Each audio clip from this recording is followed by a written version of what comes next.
Yo, what is going on with this world? What is going on? Welcome back. That Lizzo Sports Talk, episode 15. Uh, what is going on with this world, yo? We all just gotta work together and get through this, man. This is what they want, yo. This is what everybody wants. Everybody wants it to be problems, racial problems. Everybody this and this and this.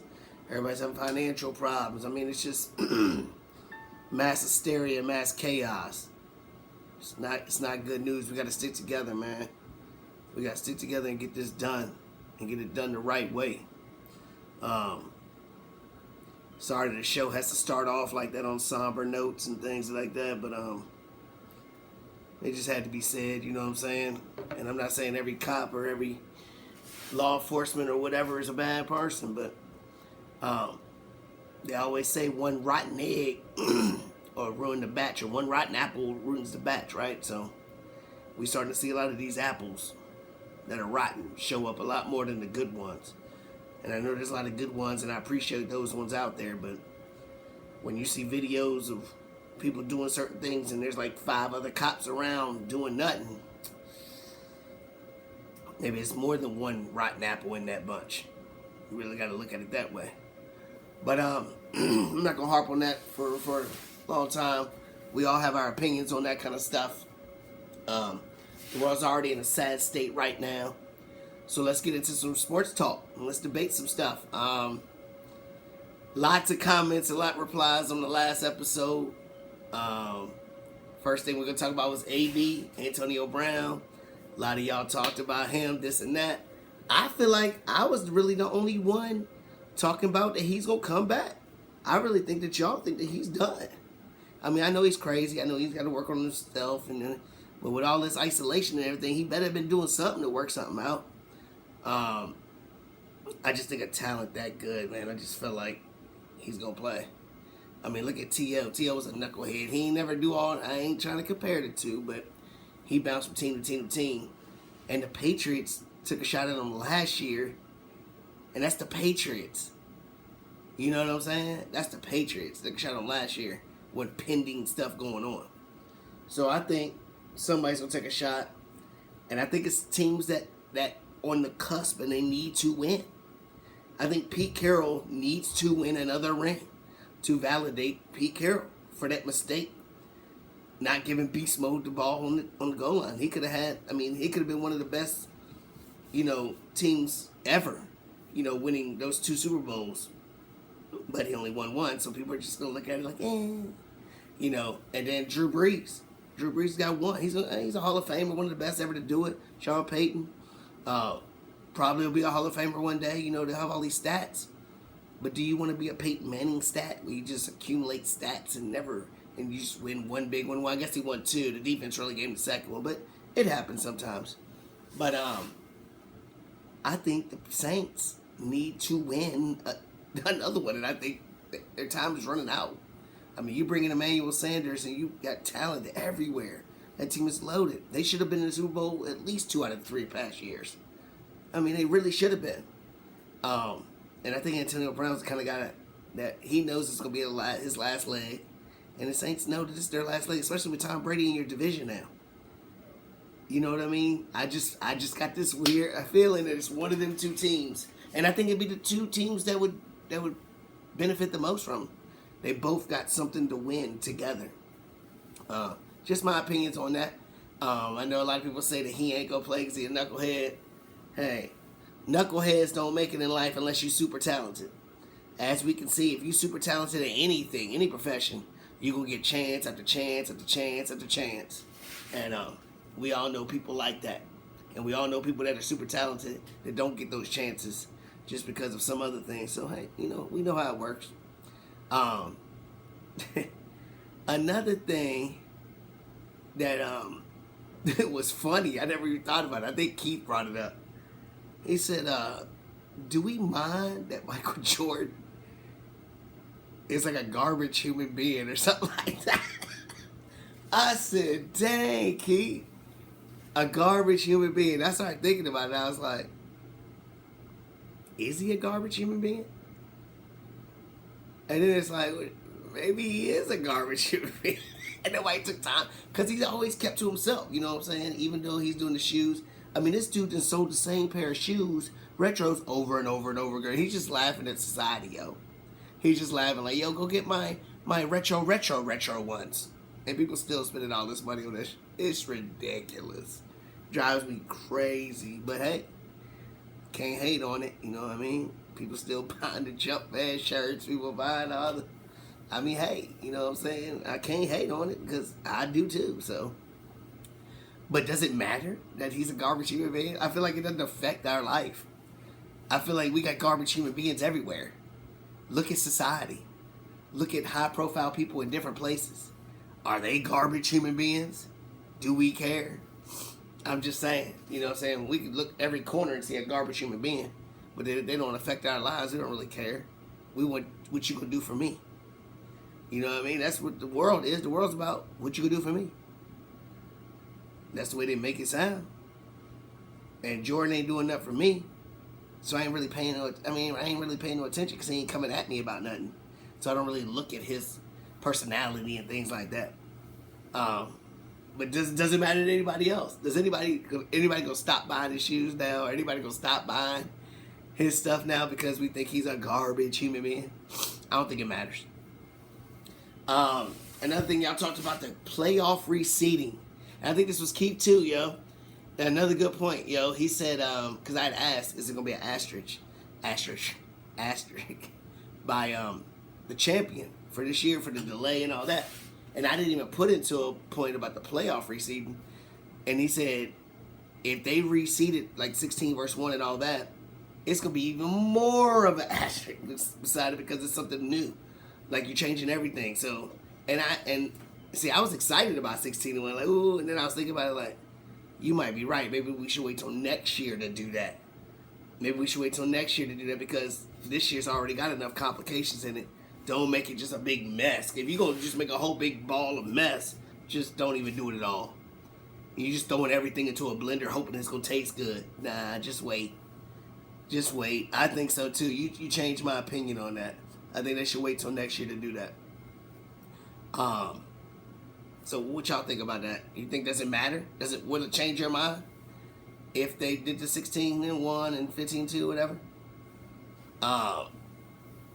So speaking of these playoffs, suppose Damian Lillard and Giannis, all right, two superstars. Some say Giannis is gonna be the next number one player after LeBron and KD and Kawhi, or whatever order you got those four in. That's usually the four top players that people got. LeBron, Kawhi, Kevin Durant, Giannis. Those four are usually the top four. So whatever order you got them in, Giannis is in a small market. You know what I mean? You got two LA boys, and KD's in Brooklyn. You know what I'm saying? So how long is Giannis going to stay there? How long is Dame going to stay in Portland? Damian Lillard said he wanted to be the greatest Portland Trailblazer ever. I mean, who you really competing with? Clyde Drexler probably be the only one. I mean, Clyde Drexler. Who else? I mean, Bill Walton was there, but you don't think about Bill Walton like. I mean, I guess you might think about him in the Trailblazer like that, but I think about Clyde Drexler. Maybe that's just my generation, but he probably will go down as the best Trailblazer ever if he stays with it. But you ain't gonna win. And I don't understand why he doesn't win. I don't understand why people won't want to play with him. I mean, maybe we still got time. I don't know. But how long are they going to stay in these low markets? Going with that, how do small markets keep their stars? What can they do? I mean, you give, like Kawhi Leonard, who played for Toronto last year, had a heroic, and it was a fairy tale ending, and the Toronto embraced him, gave the key to the city. I mean, you are Canadian, like you could take over Canada. You could have ran for whatever the mayor of Canada is or whatever. He could have got it all, and that still wasn't enough. I mean, they were buying him houses, they were buying him this. He could eat for free everywhere he went, and it still wasn't enough. Now, granted, I know he wanted to come home, but if they throwing everything at you like that, and you still can't keep a star, what do you do? Like, what can these small market people do? So I started thinking about the small market teams and different ones and successful ones. And the first one I thought about immediately was the Spurs. Spurs are a small market. When you think about Texas and stuff, you think about the Rockets and the Mavericks. You know, you only think about the Spurs because of their winning. So I was like, well, how did they win? Granted, they had a great GM, which turned coach, Popovich, who'll probably go down as one of the best ever, if not the best. He won't be the best, but he'll be in the top 5 probably, ever. Probably, I would think so. Top 5. But, what y'all think? He top 5? Greg Popovich top 5? I think so. But anyway, so we started off there winning. They had David Robinson. They had a superstar named David Robinson. Went to the Naval Academy. Humble guy, God-fearing man. So first of all, you need a superstar like that. You need a superstar that's humble, first of all, and the money's not the biggest thing for them, or the fame, or being in commercials and being on. I'm not saying David Robinson didn't have none of that, but he wasn't all up in your face like this to make, and he didn't have people clamoring at him. Which goes to the next star they had, was Tim Duncan. Was almost like the mere, just a upgraded version of him, really. You know what I mean? Like, he was quiet. You know, the big fundamental. That's, the big fundamental. So you had a star right there that didn't care. He didn't have to be the highest paid player. He didn't have to be all this. Whatever. It's like Tom Brady in football. Yeah, we knew he was the best. But he wasn't in everybody's face. Yeah, he did a little commercials. He did some stuff like that. Some rich folk commercial. Like some watches I ain't never heard of. You know what I'm saying? Like overseas and stuff. People over there buying stuff. I don't know. But like then you see like Cam Newton out here doing all these commercials and Dak Prescott and everybody doing these commercials and all kinds of stuff like that. So what I'm trying to say is like people that's not all in the limelight as much as they can be is what I'm trying to say. Like Tim Duncan. Everybody thinks he's probably the best power forward ever. But for the average fan, you look at him and you like, Tim Duncan. you know how great he was, but it's just because he was quiet like that, and he allowed him to get other players around him. So this what bothers me so much is like Kawhi Leonard would have been the next perfect piece in that puzzle for the Spurs because he's exactly the same thing. You don't see him nowhere in commercials. You don't hear him talking about nothing. You might hear his weird laugh sometimes, but you don't hear him nowhere. Nowhere. You didn't even know he was going to play when he was a free agent.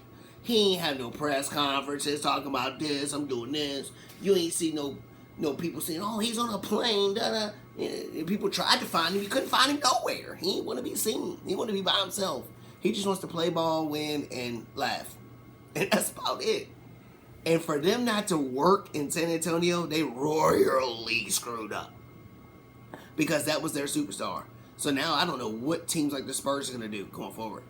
They're going to hope and pray that they find another player like that. I mean, DeMar DeRozan is a quiet guy like that, but he ain't nowhere near the talent level that they need to win a championship. He cannot win a championship. Obviously, Toronto showed that. That's why they traded him for a 1 year with Kawhi Leonard and rolled the dice and won. That's the difference between DeRozan and Kawhi Leonard. I mean, that's crazy to think about that. And LaMarcus Aldridge. I mean, they're done. I mean, whatever. So, how can these small market teams get it? What does Milwaukee got to do? What does Portland got to do? What do these teams got to do to win? Are we happy seeing these big market teams always good? Or do we want to see... I love seeing Golden State win because of the way they won. I mean, it sucked that they always kept winning, but it was cool how they started. They all got drafted. Golden State wasn't nobody. I mean, back in the day, they had run TMC, and then that 1 year, they were like the 8 seed or something. They beat the Mavericks. It was the 1 seed, but that was like Monte Ellis, and you remember them boys. But, like, that was fun. It was fun because Golden State was nobody.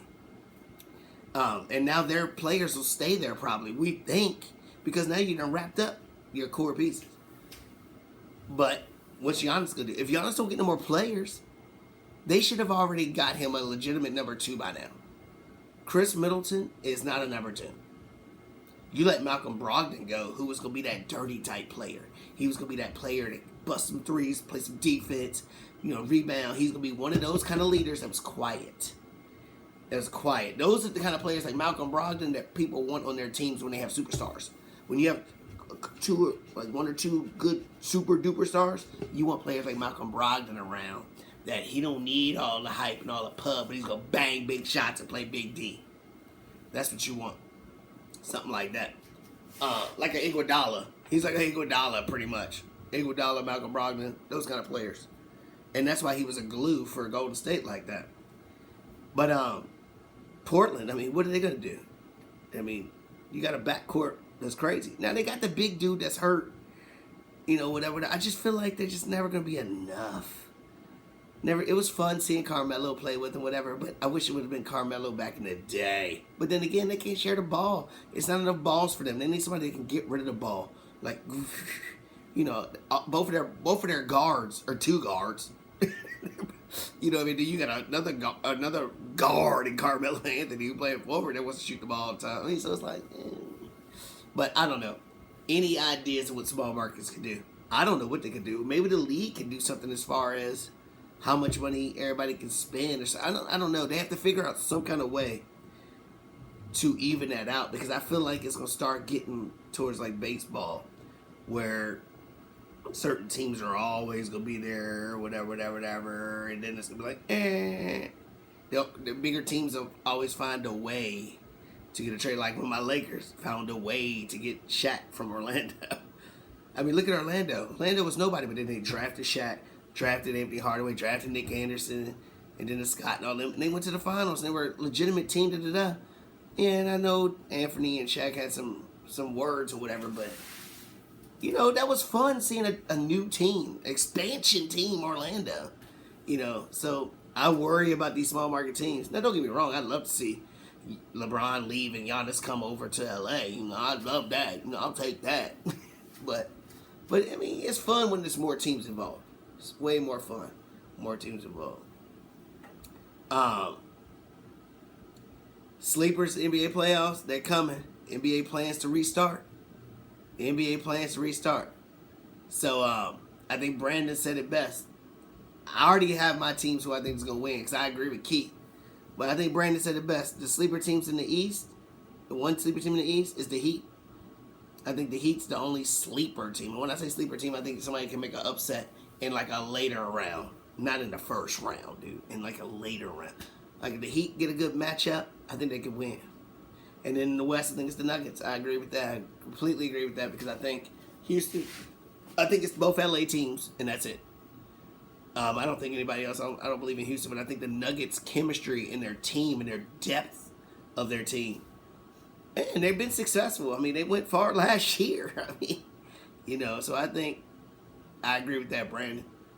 What y'all think? Is there any sleeper teams, or is it Bucks and one of the LA teams? Is that what it is? But my finals, like I've been saying, is going to be my Lakers defeating the Boston Celtics in 6 games. Lake Show over the Celtics, not the Bucks. Who y'all think? And the reason why I say that the Lakers going to win, I just feel like all this stuff with Kobe to happen. This is the trilogy. You know what I'm saying? They beat us once. Then we came back, beat Orlando. Then we won. Then we beat them. That was Kobe's final ring. Beat them. Back-to-back champions. 1-1 against the Celtics. Passes away. LeBron's supposed to hold on to the torch. Carry it on. What better way to honor the man than go win that chip? And to win that chip, you beat Kawhi, who they say was taking over your throne, and then you go beat the Celtics, who's the arch rival. That would be a movie. That would be a movie they would do, yo. I swear they would do that, something like that. But I'll tell you somebody that won't be playing in the NBA coming back, and that's J.R. Smith. Yo, did y'all see J.R. Smith? Crushed this dude. I know with all the riots and the police brutality, all that stuff going on, somebody at TMC got this dude he was beating up this car, breaking windows. Nobody knew who it was. All of a sudden you see J.R. Smith come out like, block. I mean, tore him up. Now, the league would be stupid if they suspend him or do some. I know he's not on the team, but somebody can try to pick him up for something. You never know in the future, if not now. And they go like, "Oh, well, you did this," and that's some stupid shit. He's tearing up his own stuff, yo. He was minding his own business. So, but yo, you got to check out that video if you ain't seen J.R. Smith. J.R. Smith was beating the hell out of this dude, yo. It was crazy. I'll tell you some other sports that are looking. Yo, UFC. Maybe it's because there's nothing else on, but UFC be looking dope. The announcers be making it hype. The pregame when they do, yo, I'm starting to like it more and more. And it seems like it's a lot. Remember how when wrestling, a lot of y'all might not watch wrestling, but people that do watch wrestling, remember back in the day when there was wrestling, they had it like once every 3 months, and then it was once a month, and then all of a sudden it was like, oh, excuse me. excuse me.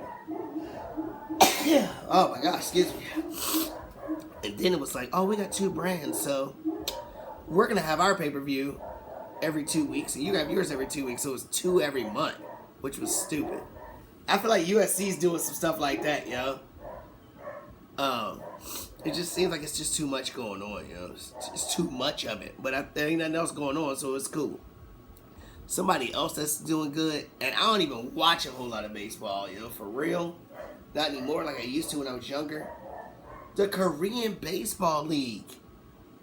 Yo, they are having fun out here, yo. They are having fun. Like, they out here bat flipping. They out here doing stuff when they hit home runs. I'm just sitting there like, yo, they are having a blast. Like, the players look like they're having a good time. I know there ain't no fans in the stadium, but you would never know that by the way the players are acting. Like, they're having a good time. But you know another side of it, Major League Baseball just announced that they're trying to restart a 114 game schedule on June 30th. The players had already tried to do one for 80-some games, but they wanted different money. They argued about the money. So Major League Baseball comes up with this one and says, you know what? We'll do it like this, and if the players don't want to do it, they can opt out. They don't have to play. Major League Baseball is smart as hell. Now, granted, they know. I think they're stingy. I think the players should be getting a little bit more money than that 50-50 split. But the way they're maneuvering things, they're making it look like the players are the bad guys and they don't want to come out and play. The way they maneuvered all these pieces. Because you hear the players coming out like, I'm not playing, I'm not doing that. La, la, la, la. Baseball's probably one of the safest sports to have with this virus going on. Because you're so spread out and everything. You got gloves on, you got this going on, you got face masks, you got the... Yeah, it's probably the safest sport out of all of them. And then you got the players out there talking about, I don't know, I want more money, So they're looking bad. The players looking bad. While the Korean baseball players are looking awesome. They're having a great time. Is anybody watching this Lance documentary? I'll kind of hurry up. I know I'm going a little long. This Lance documentary that just ended, it was only 2 parts. I'm surprised it was only 2 parts. But I'll tell you what, bro. Yo. You talk about Michael Jordan being a garbage human being. Yo. Lance Armstrong. Yo, but I like him more now.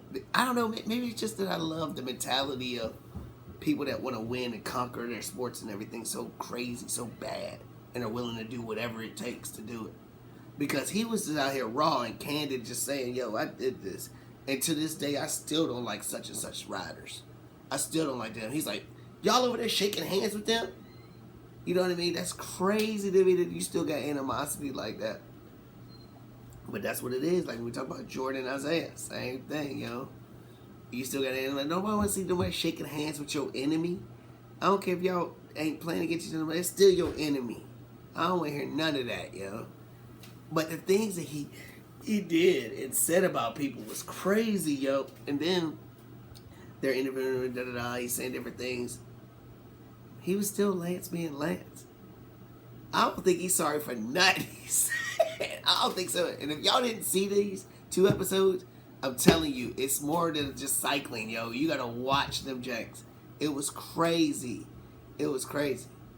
But one question though. Does the Tour de France still exist? Does it still exist? I don't even know nothing about it. I ain't never heard nothing about it ever since. That's how instrumental he was for that sport, because I don't know nothing about it no more. The new one is going to be the Bruce Lee one, Be Water. I'm hyped to see it. Starts next week. But appreciate y'all tuning in, guys. Let's stop killing each other. We got to stop doing that because we need each other. Right? All right, see y'all next time, guys. Thank y'all.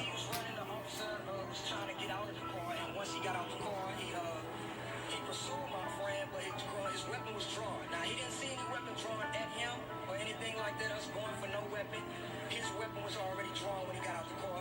He shot again, and once my friend felt that shot, he turned around and he put his hands in the earth, and he started to get down, but the officer still approached with his weapon drawn, and he fired several more shots, and my friend died. Damn. All right, y'all. Love y'all. See y'all.